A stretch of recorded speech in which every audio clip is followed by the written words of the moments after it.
किसी को अगर कोई दिक्कत है मुंह के अंदर, यानी कि घाव है या फिर गांठ है, क्या वो कैंसर है कि नहीं है, तो मैं अब आपको बताऊंगा इन लक्षणों के बारे में जो कि मुंह के कैंसर में बहुत कॉमनली मिलते हैं। तो सबसे पहले मैं बात करना चाहूँगा इसमें छालों की। बहुत सारे मरीज़ ऐसे आते हैं कि सर मेरे जीभ में छाला हो गया है या मेरे गाल में छाला हो गया है, और जो हफ्तों से इलाज करने पर भी ट्रीट नहीं हो रहा है, सही नहीं हो रहा है। कोई भी छाला या घाव 2 या 3 हफ्ते से ज़्यादा इलाज करने पर भी अगर ट्रीट नहीं हो रहा है तो उसमें चांसेस हैं कि वो कैंसर है और आपको अपने डॉक्टर से इसके संबंधित मिलना चाहिए। दूसरा जो बहुत कॉमनली हम सुनते हैं, गांठ, मुंह के अंदर गांठ मिलना।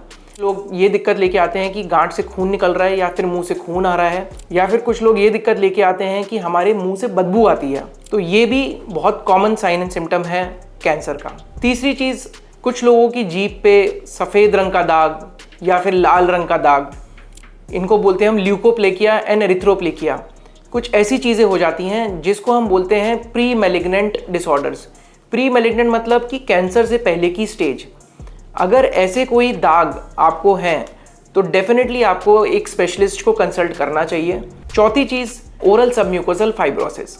ओरल सबम्यूकोसल फाइब्रोसिस भी अपने आप में एक ऐसी ही कंडीशन है जो कि क्रॉनिक, जो लोग बहुत लंबे समय से गुटखा तंबाकू का सेवन कर रहे होते हैं, उनके अंदर मुंह के अंदर बैंड बन जाते हैं, जिस कारण से ये जबड़ा जो है ये पूरा अच्छी तरीके से खुल नहीं पाता है। तो ये भी एक ऐसी कंडीशन है जिसको हम बोलते हैं प्री मैलिग्नेंट कंडीशन, कैंसर से पहले की स्टेज। पांचवी चीज़ अब जो मैं बताना चाहूँगा कि मुंह में छाले के साथ साथ गले में कोई गांठ बन गई है, जिसको हम बोलते हैं लिम्फ नोड। अगर ऐसी हमें कोई मुंह में छाले के साथ ऐसी लिम्फ नोड कोई नजर आती है तो definitely we should consult our specialist, because lymph node में बीमारी आने का मतलब है कि 99.99% जो मुंह का छाला है वो कैंसर में तब्दील हो गया है।